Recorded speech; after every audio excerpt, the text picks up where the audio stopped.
just so you guys know, and just so everybody on this YouTube channel knows, I fully support DARPA and MK Ultra, and the CIA does nothing but good for all of us. Where's that red dot on my shirt from? Because science marches on blindly, without regard to the real welfare of humans. We made nuclear bombs. How does that serve humanity? We made AI. It can serve humanity in certain ways. That's not what we use it for. It's like we use our cell phones for emergencies.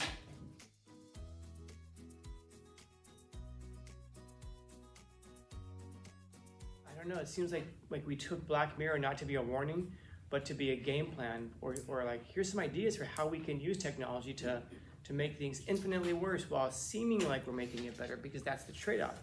Is it good that, in this case, his wife gets to survive? Yeah, I suppose so, but then what's the cost? The cost is monetary. It costs a lot of money to get the right coverage, to go ad-free. And I guess it's nice that she's alive, but then the question, especially towards the end of the episode, is, my gosh, wouldn't it have been better if she had just died? And we don't like saying that, because then we think, oh, it's terrible, because it's better to be alive, right? Yeah, it's better to be alive. But like in the state that they're in, I don't know that it's necessarily the case.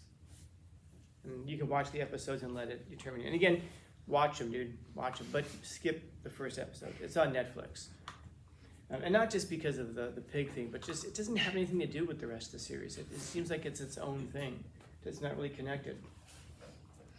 And so I guess then the question is, again, with regards to this case I was just telling you about, is it better for the wife to survive? The people who developed that technology, it's fantastic technology. Imagine if it was free. Yeah, I suppose it would be great if it was free, but nothing is free. It costs money. You have to pay to get the network set up. You have to pay to have the surgeries done. Oh, by the way, the surgery was free when they had it done initially. They said, don't worry, the cost is covered. But of course, that sounds like a cell phone plan, isn't it? Although now we pay for cell phones, but you get the idea. It's free to get the phone, but then you have to pay for the payment. You have to pay for the plans every month. And so it's kind of like a hyperbolized version of that. So science marches on blindly without regard to the human race or any other standard, because science doesn't really care about that. Last Friday, why not? You guys are leaving, I can tell you. So last Friday we were having a meeting in the English department, and they're trying to figure out what we're going to do with regards to AI. Because I don't know if anybody in here has heard of this, but so much of the work now is just students are just having this stuff done by AI.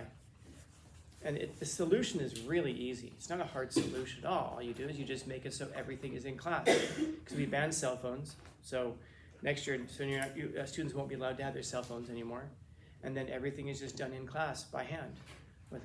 Nothing can be taken out of class. You have like little cubbies where you have to put your stuff. And it sounds like it's a hell of a lot of work, but the interesting thing is that that's how it used to be done. When I was long ago. What's that? I can't hear you. Like having lockers and shit? Yeah, basically like little cubbies in there so that your work goes in there. No one takes their journals home. Journals aren't allowed to go home. Nothing's allowed to go home. Everything has to be done in class. All tests and everything are done with no technology. You're not allowed to have anything. Like, you won't be allowed to have phones. You won't be allowed to have your watches. Nothing like that. It's all pretty straightforward. It's disappointing because of course it isn't everybody. It's just it's a few people, and then there are people who say, oh, it's everybody. No, it's not. Statistically, it's not. Statistically, it's a sizable minority. It is a good number of people, but it isn't everybody, of course. And then, of course, that question now comes. We developed this technology, and the technology is only a few years old. Is it really a good thing for us to develop this technology? Because the funny thing is that if you're not paying for it, it's being paid for. I'll leave it at that. I'm sorry, so I'll say it again. If you're not paying for it, it's being paid for. You follow? Like, for example, Google. Why is Google free? Google is an incredibly powerful search engine. Why is Google free? I'm sure the government pays for a lot of their services. There is actually a part of the government that paid for the development of it. It's an organization called DARPA. Anybody know about DARPA? I heard about it. Yeah, if you don't know about DARPA, you really should know. Actually, no. If you want to live a happy, blissful life, don't learn about DARPA. But if you want to live in reality and you want to come outside the cave, go read about DARPA. Watch some things about DARPA. DARPA is an incredibly powerful organization. It's only like 200 people or so that control. I think they have like 223 employees last time I looked it up, and they control tens and tens and tens of billions of dollars in research grants. And you look at what it is that they're researching. They actually helped develop Google. Why? Because Google was initially developed as a spy tool. That's what it's used for. It gets people super comfortable with just putting in, like you put all your searches in there, and people don't ever assume, that people never think like, oh, it's tracking me. And if you think like, oh, I use a incognito browser, it still tracks you. Oh, but I use different computers. Guess what? It still tracks you. It was developed that way. It was developed to know it's you, even if you're using a different computer. Well, how could it possibly know? Because you're patterns. Everybody is patterns. And you think like, that doesn't sound realistic. Then you're not thinking about it. You're not thinking about it as somebody who is paid hundreds of thousands of dollars to sit at a desk and figure out ways to do that. And then it turns out, how can you pay for that? Well, it can be monetized by selling your information to companies. So it's a spy tool that was developed by DARPA, which is funded by companies who then pay for your data to advertise to you. Anything you upload onto Google, whether it's Gmail, whether it's Google Docs, any of those things, it's owned by Google. It's when students will ask me, how come you don't use Google Classrooms? Because I write all my own materials. And I write my own tests. I come up with my own assignments. I come up with all my own stuff. Anything I upload on a Google Classroom, Google now owns, and they can monetize. They can use it however they wish to use it. Oh, but are they really going to? They do. They do. Anything you send through Gmail, it gets sniffed by Google. It's this I mean, when you look at the number of terabytes, it's unimaginable how much data they have. And the whole thing boils down to being able to predict our behavior. And the long-term plan, when you look back on it, was they said, all of this data will be useful once we develop a useful generative AI software. They're looking at this 10, 15, 20 years ago. They're saying we don't have the technology yet, but someday we will. Today is that day. They have the access, they're able to do this. And we've been feeding it. Now, in our minds, we're thinking, oh my gosh, it's free. And it's so weird to us because we think, I mean, how many of us understand there's no such thing as a free lunch? Nothing is free. And like, how many of us have parents who've always told us nothing is free? How many of us won't take favors from people because we understand nothing is free? That if we take favors from people, that people are going to expect things from us later. And like, we won't take a ride from someone. We won't let someone buy us lunch because, they're going to expect something, but we'll use Google to put in all of our personal information. Facebook was used for this as well in its initial days. So now I guess I ask that question. They know all kinds of things about you. So I guess you can go a couple of ways. You can go, well, they know everything anyway. But here's the trip. Think about all the stuff you've done online, all the searches, all the emails, all the texts. Do you think there's enough there to blackmail you if necessary? Absolutely. Gee, shit, just in the past 72 hours? Yeah. Past 48 hours? Yeah. Yeah. So now I start to wonder, if you were to ever run for political office, I wonder how free you would really be to enact policies that would change things and would fight back against all of this. I wonder how much the people who are in power right now who are compromised are willing to fight back against all of that for us, people we elect to put in office to do all that. It's DARPA. DARPA even changes the weather. True story. And so I ask that question, does all that technology serve us? Or is it people who are using the technology to serve them? And now the real danger becomes when the technology becomes artificially intelligent. And if it ever develops a consciousness, or if it ever develops some kind of autonomy, will it now use us to serve it? I guess the question is, what can we possibly do for AI that it can't do for itself? Did we create our own destruction? We thought we did it with the atomic bomb, but the thing with the atomic bomb is it still requires us to put in keys and to push buttons. The most dangerous kind of thing that we go into is the thing that we go into willingly, thinking that it's our idea. I don't mean to always do this, but I have a think about it with regards to jujitsu. If you're someone who's new to jujitsu, one of the things that you'll learn really early on is if you get a hold of someone who's higher belt, more experienced, that you might think that you're bigger and stronger, and you might think, I'm in control here. He's pushing my arm this way. I'm not going to let him. I'm pushing my arm back that way. And you really commit to it because this is your decision. And guess what's waiting for you when you push your arm back that way? His fist or a broken arm. Because you thought it was your idea. I'm going to go this way. He wants me to go that way. I'm going this way. And you realize that every little tiny thing that an experienced player does against you is a trap. Jiu-jitsu at the higher levels is a constant series of setting up traps. Even like in Muay Thai, you're sparring with people, you're setting up traps. You're putting your hands in places because you want to bait them into something. Because if they're deciding to do it, they're going to do it full force. They think that they're in control. Those are the most dangerous traps that we fall into, the ones that we set for ourselves. Because we never see them coming. And so, Ted Kaczynski, here's the controversial part. I haven't even gotten to the controversial part yet. Ted Kaczynski, as you can see, is an American mathematician, humanitarian activist, homebuilder, postal advocate, and explosives enthusiast. Anybody know much about this guy? He was a incredibly intelligent math prodigy. He went to Harvard when he was 16 years old. When he gets over there, he falls under the tutelage of a professor. I can't remember his first name. Last name was Murphy. I always forget his first name. And Murphy was part of a program called MK Ultra. Anybody hear of MK Ultra? Don't. That's another one of those things you don't want to Google next to DARPA. You don't want to be up all night learning about MK Ultra because you'll sit there and go, holy shit, we got troubles, man. Do not Google search the CIA or MK Ultra or DARPA.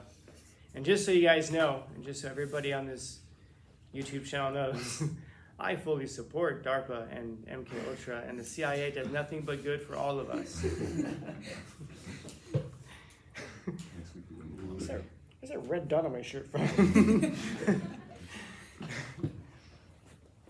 But anyway, it was essentially part of MK Ultra was mind control.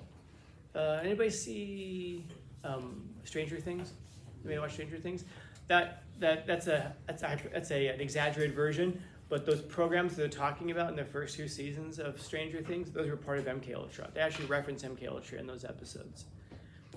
So the whole thing about trying to drive people crazy so they can develop superpowers and see the future and all that was real. They really did that. So for example, one of the parts of MK Ultra was we've taught the Jung stuff about how you can leave your body, remote viewing. One of the things that when people undergo severe torture or some kind of incredibly traumatic experience, they report having out of body experiences, and they'll say that one of the ways you get that will get through torture or a traumatic experience is they feel like they've somehow disassociated and left their body. So the CIA comes along and says, "Oh my God! So I wonder if we torture people enough, if we can cause them to leave their bodies. Let's find out." So they start torturing people, kids. I mean, not humans a lot of times. A lot of times it was non-Americans. So yeah, we don't treat them like humans, right? Because they're not really Americans. And so and then of course it did end up going to Americans. And to a certain extent, it's kind of funny because they start using LSD, acid to try to get people to have hallucinations. But it gets funny because then they start doing it to each other, the people in the program. And then they start killing themselves, and they're like, maybe we went too far. I don't know, maybe. But when you look around a lot of parts of the world, like Southeast Asia, they were doing these experiments. And that's what the Stranger Things series is based on. The idea that you can have these programs where you can induce trauma and torture to the point where you can get them to develop these powers. And they really did try this. And they tried it for decades. Not 2 or 3 years and it didn't work. It makes you wonder what they learned, such that they're willing to pour decades and billions of dollars into it. But in any event, Ted Kaczynski, when he went to Harvard, he falls under the tutelage of a guy who was part of MK Ultra. And they did these kind of things where, I'll spare you the details, but they psychologically tortured him, messed with him, and all that. Now, Kaczynski already had trouble being social. His genius is just incredible genius, above Einstein. And you don't get to have you don't get to have a genius IQ and be entirely normal. That's one of those trade-offs that we suffer from. And so anyway, he gets out. He gets his PhD at University of Michigan State, I think it was. And then he gets a professorship at Berkeley. He teaches at Berkeley for a couple of years. Students across the board just say he's a terrible professor. He can't relate to people. He can't connect to people. So he just resigns and he leaves. He goes to Montana and he builds a cabin out in the middle of the woods and he becomes entirely self-sufficient, growing his own food. And he develops this hatred for technology because he says that technology is essentially destroying humanity. He goes on a hike one day, and it's this area that he likes a lot, and he finds out that it's been quarantined off and they're bulldozing it. They're building like warehouses and stuff out there. So it's destroying nature, and he just says, that's it. So he starts to write up a manifesto, and he starts sending bombs to people, but specifically people who are associated with technology companies. So it's not just like, like I wouldn't get a bomb, but well, what's this? He was sending it to like the heads of airlines and all that. He develops a nickname called the Unabomber. That's what they call him, because they think, because the bombs keep being sent from like university towns. So they think it's a university student or a professor. They were right about that. He ends up killing several people. He tries to blow up an airplane, but some of the people who are killed, it's like, he would send a bomb to the CEO, I think it was one of the airlines. He sent it because the pollution from airlines and all that. The CEOs don't open their own mail. It's usually a secretary. So a secretary opens it up and gets her hands blown off. It's stuff like that.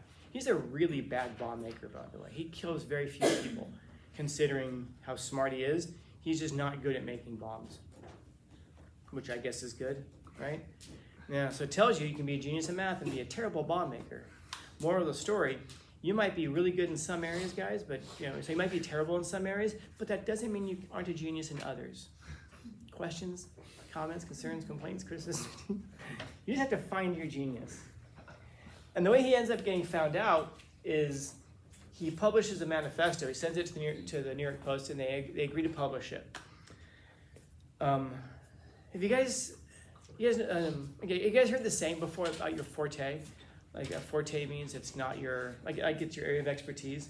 Like if you say like, well, speaking is my forte. You've heard this saying before? Okay, it's not pronounced forte. It's pronounced fort.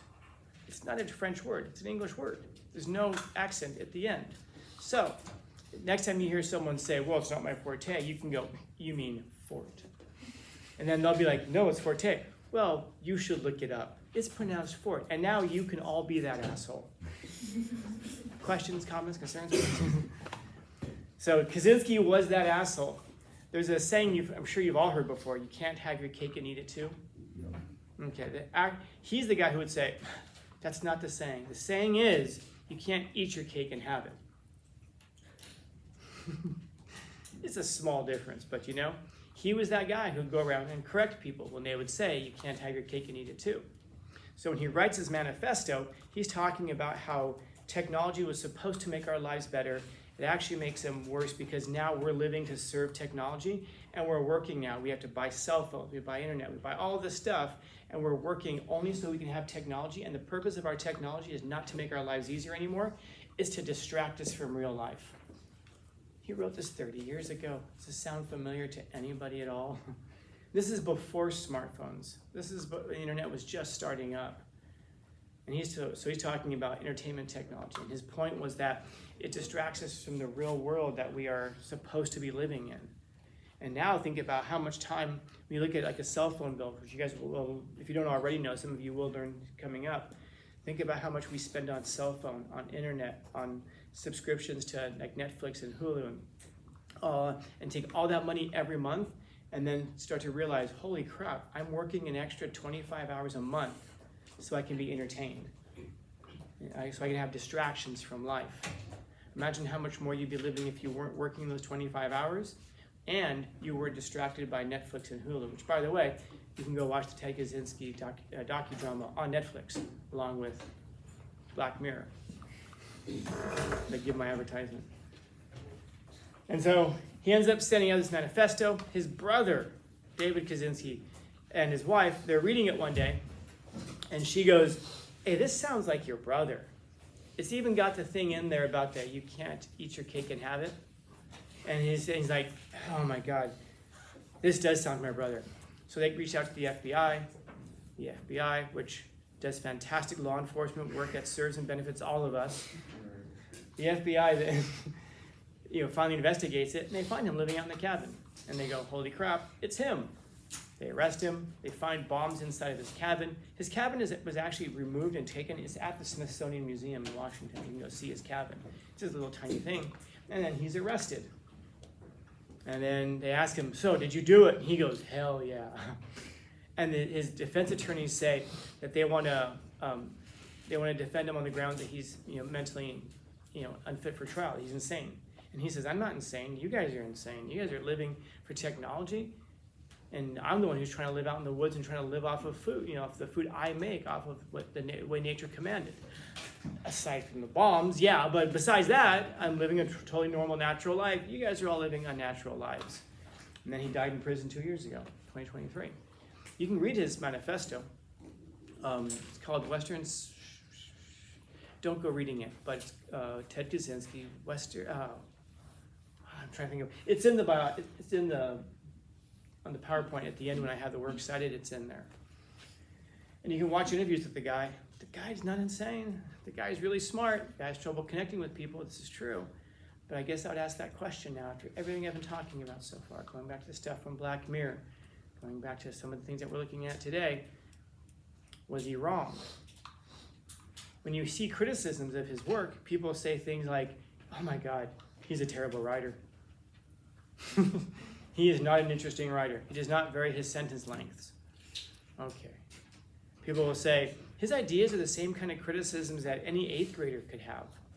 Okay, so how come an 8th grader could have them at 13, but we can't have them at 53 and 63 and 43? So I'm not saying he's right, but I will say that it's interesting to look at, to consider it, because science marches on blindly, without regard to the real welfare of humans. We made nuclear bombs. How does that serve humanity? We made AI. It can serve humanity in certain ways. That's not what we use it for. It's like we use our cell phones for emergencies.